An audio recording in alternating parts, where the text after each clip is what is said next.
Assalamualaikum warahmatullahi wabarakatuh. Selamat pagi anak-anak, bagaimana kabarnya hari ini? Kalau ibu bertanya bagaimana kabarnya hari ini, kalian menjawab Alhamdulillah, saya sehat, saya hebat, yes. Seperti itu ya. Ibu ulangi sekali lagi. Selamat pagi anak-anak, bagaimana kabarnya hari ini?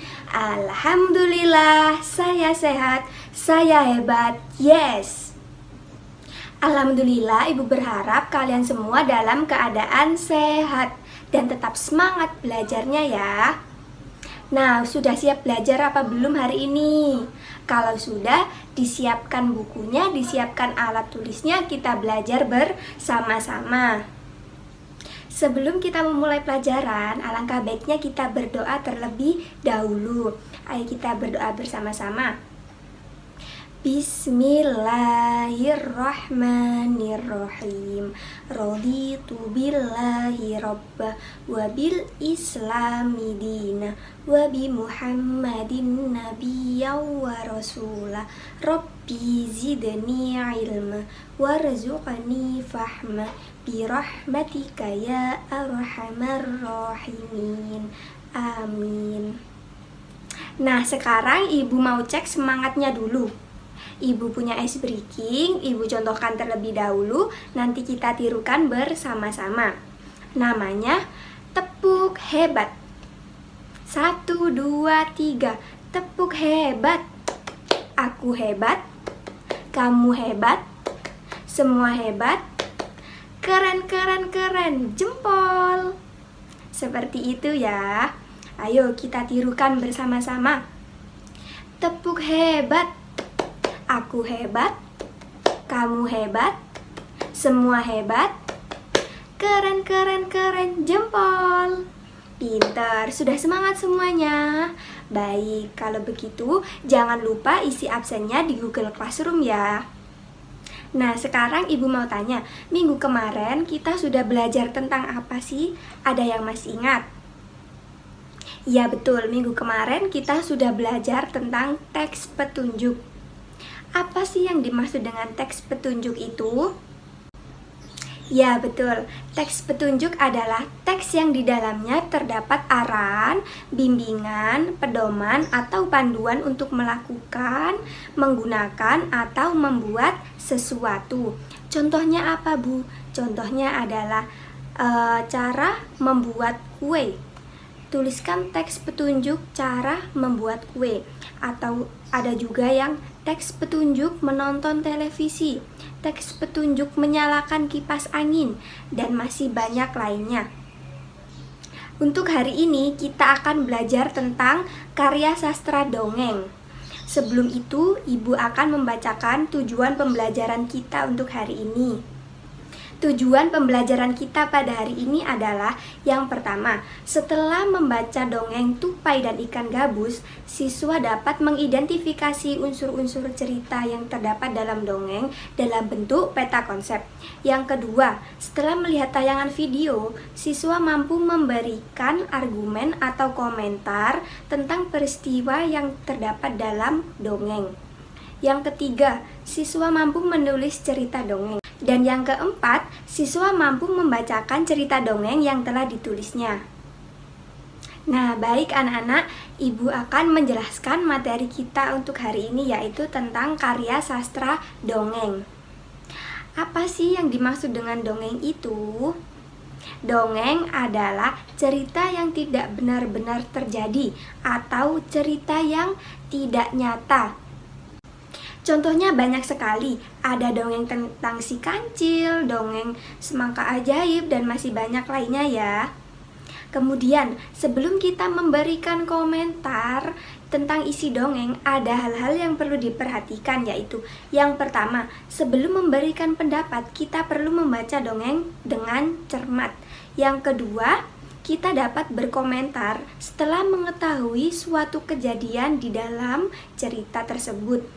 Yang ketiga, kita juga bisa mengemukakan pendapat atau komentar sesuai dengan isi cerita. Di dalam dongeng ada juga unsur-unsur intrinsiknya. Unsur-unsur intrinsik adalah unsur-unsur yang membangun karya sastra itu sendiri. Ada 6 unsur intrinsik di dalam dongeng. Unsur yang pertama yaitu tema. Tema adalah gagasan, ide, atau pikiran utama yang mendasari suatu cerita atau sesuatu yang menjadi dasar cerita. Kemudian unsur yang kedua yaitu tokoh. Tokoh adalah pelaku atau pemeran dalam suatu cerita. Jenis-jenisnya ada 4 macam, yaitu yang pertama tokoh protagonis, yang kedua tokoh antagonis, yang ketiga tokoh tirtagonis, dan yang keempat tokoh pembantu. Unsur yang ketiga yaitu penokohan atau watak. Penokohan atau watak adalah kebiasaan atau perilaku tokoh dalam cerita. Nah, watak yang beragam tersebut menjadikan cerita lebih hidup seperti dengan peristiwa yang sebenarnya. Kemudian, unsur yang keempat adalah amanat. Amanat sering disebut juga pesan dari pembuat cerita. Amanat berupa hikmah yang dapat diambil dari isi cerita tersebut. Untuk unsur yang kelima adalah latar. Latar tersebut dibagi menjadi 3 macam. Yang pertama yaitu latar tempat, yang kedua latar waktu, yang ketiga latar suasana. Yang pertama, latar waktu. Latar waktu adalah tempat di mana berlangsungnya cerita tersebut. Seperti contoh, di sekolah, di rumah, di lapangan, di kebun, dan lain sebagainya. Yang kedua, latar waktu. Latar waktu adalah kapan terjadinya peristiwa tersebut, seperti contoh di pagi hari, di sore hari, di malam hari, dan lain sebagainya. Yang ketiga ada latar suasana. Suasana ini menunjukkan keadaan bagaimana cerita tersebut, seperti contohnya suasana gembira. Yang kedua, suasana sedih. Yang ketiga, suasana menegangkan, dan lain-lain sebagainya. Unsur yang keenam yaitu alur. Alur juga dibagi menjadi 3 macam. Apa saja, Bu? Yang pertama ada alur maju, di mana kejadian diceritakan secara urut dari awal hingga akhir, itu namanya alur maju. Kemudian yang kedua ada alur mundur. Kejadiannya diceritakan mulai dari akhir menuju ke awal, itu namanya alur mundur.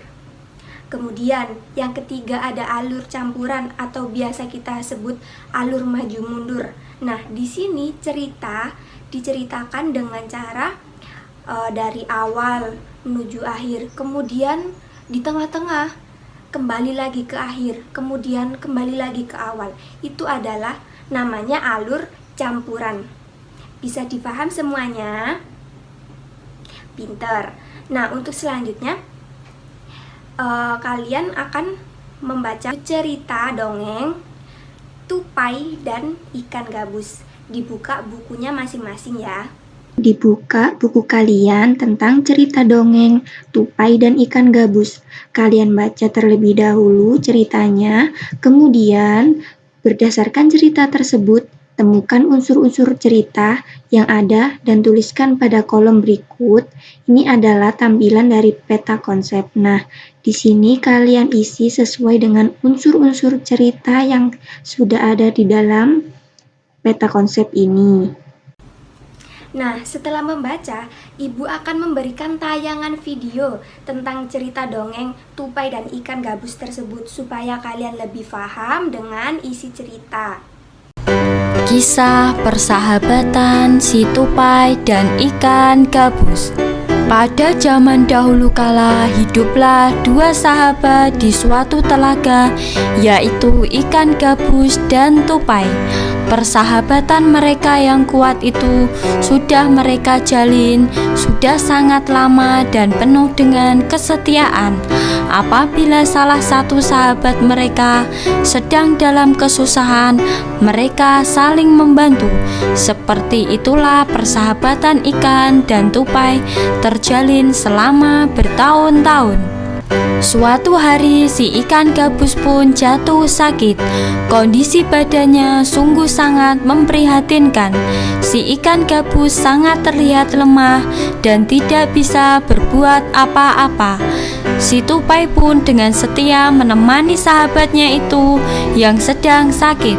"Gabus, aku akan menemanimu sampai kau sembuh, wahai sahabatku," ucap si tupai kepada si ikan gabus. "Terima kasih sahabat, engkau memang terbaikku tupai," jawab si ikan gabus dengan nada yang lemah. "Gabus, sekarang kau harus makan dahulu agar kau bisa cepat sembuh."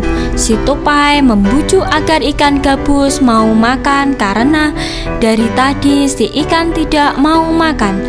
Namun tetap si ikan gabus menggelengkan kepalanya sambil berkata, "Aku ingin makan, rasanya semua makanan tidak enak di mulutku," ucap si ikan gabus sambil menolak suapan si tupai.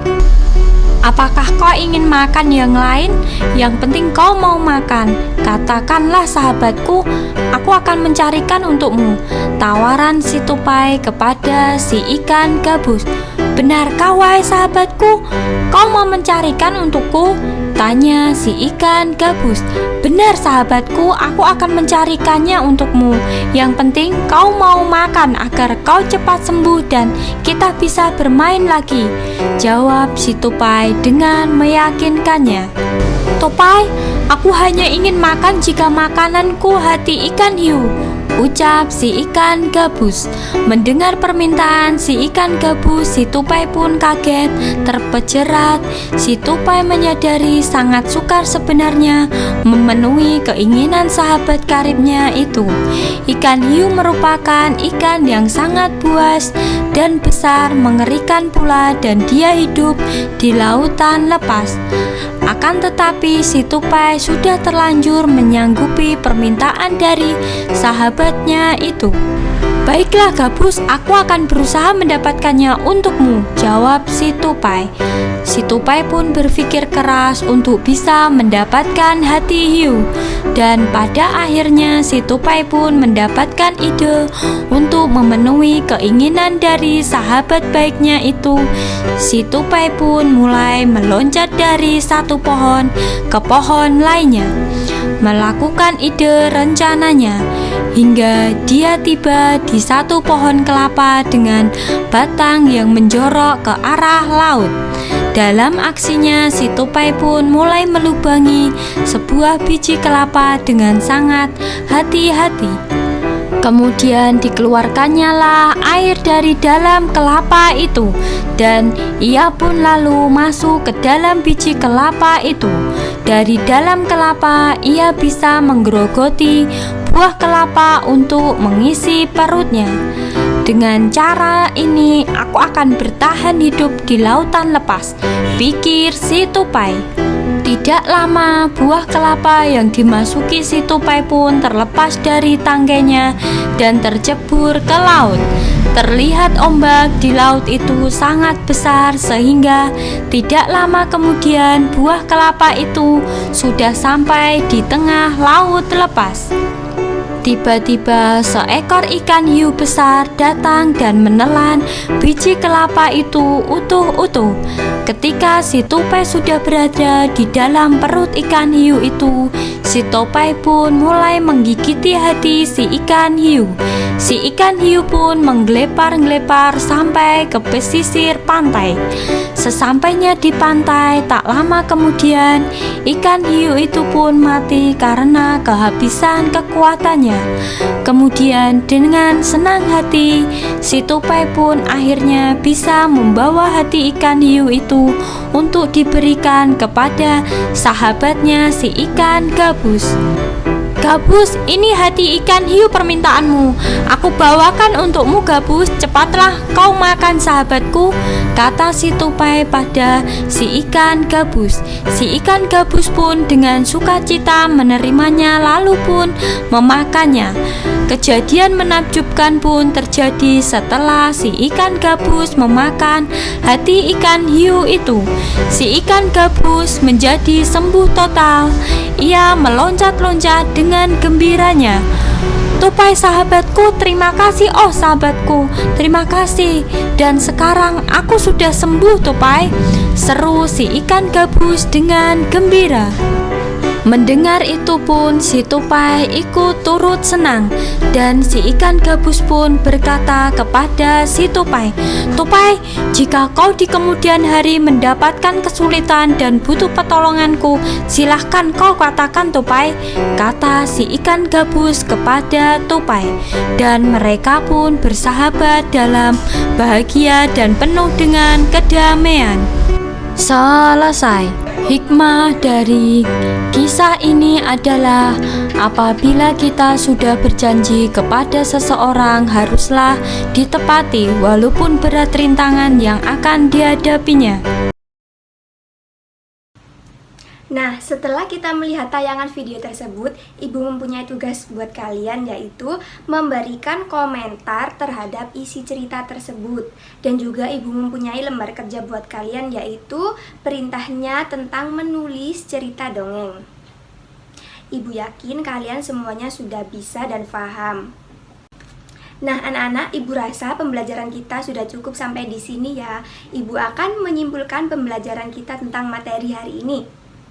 Yang pertama yaitu dongeng adalah cerita yang tidak benar-benar terjadi atau tidak nyata. Kemudian yang kedua, sebelum kita memberikan komentar atau argumentasi tentang isi cerita, kita harus membaca terlebih dahulu supaya kita paham apa yang dimaksudkan dalam cerita. Kemudian yang ketiga, unsur-unsur intrinsik dalam dongeng ada 6, yaitu yang pertama tema, yang kedua tokoh, yang ketiga yaitu penokohan atau watak, yang keempat ada amanat, yang kelima latar, dan yang terakhir yaitu alur. Nah, sudah paham semuanya? Pinter. Sebelum Ibu akhiri pembelajaran kita hari ini, mari kita tutup dengan bacaan Subhanakallahumma wa bihamdika asyhadu an la ilaha illa anta astaghfiruka wa atubu ilaihi. Amin. Baik, tetap semangat belajarnya. Nah, untuk minggu depan kita akan belajar tentang puisi. Baik, Ibu akhiri. Wassalamualaikum warahmatullahi wabarakatuh.